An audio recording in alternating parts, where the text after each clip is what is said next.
Argentine star বয় Garnacho এখন European ক্লাবের top demand. তাকে পাওয়ার জন্য চেষ্টা চালাচ্ছে ইতালিয়ান জায়ান্ট নাপোলি। আবার ইংলিশ ক্লাব চেলসিও পেতে চায় গার্নাচোকে। গত জানুয়ারি মাসেই দুই দল চেষ্টা চালিয়েছিল, কিন্তু গার্নাচোর ক্লাব ম্যানচেস্টার ইউনাইটেড সুযোগ পেয়ে তার দাম বাড়িয়ে ফেলে। এজন্য কোনো ক্লাব তাকে কিনতে পারেনি। তবে এবার শোনা যাচ্ছে নতুন তথ্য।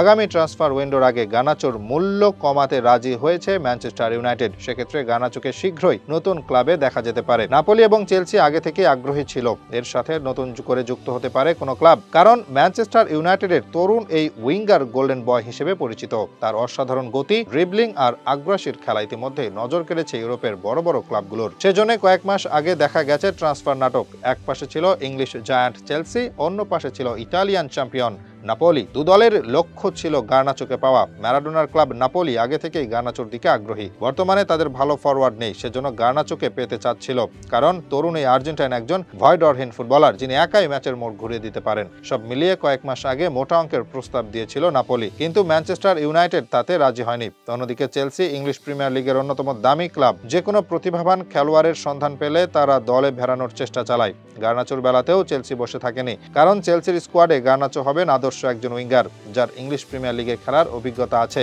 আবার স্কিলের দিক দিয়েও দুর্দান্ত। তবে জানুয়ারিতে চেলসিও সফল হয়নি। এবার নতুন ট্রান্সফার উইন্ডোতে আরও প্রতিদ্বন্দ্বী বাড়তে পারে।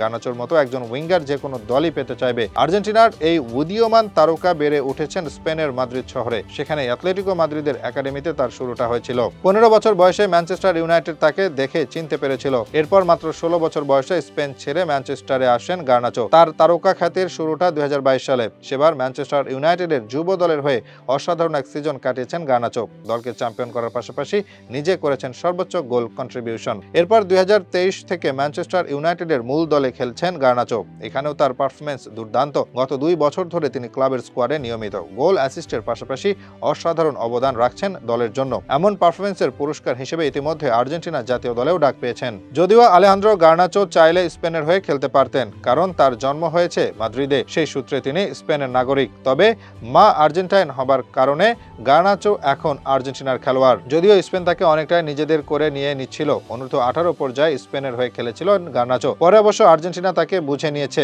আরও বছরখানেক আগে আর্জেন্টিনা জাতীয় দলে সুযোগ পেয়েছেন গার্নাচো, যদিও শুরুর একাদশে এখনও সেভাবে সুযোগ পাননি, কারণ আর্জেন্টিনা দলে আছেন অনেক বড় বড় তারকা। তবে গার্নাচোকে ধীরে ধীরে অভ্যস্ত করে তুলছেন লিওনেল স্ক্যালোনি। 2026 বিশ্বকাপে তিনি হতে পারেন আর্জেন্টিনার অন্যতম ভরসা।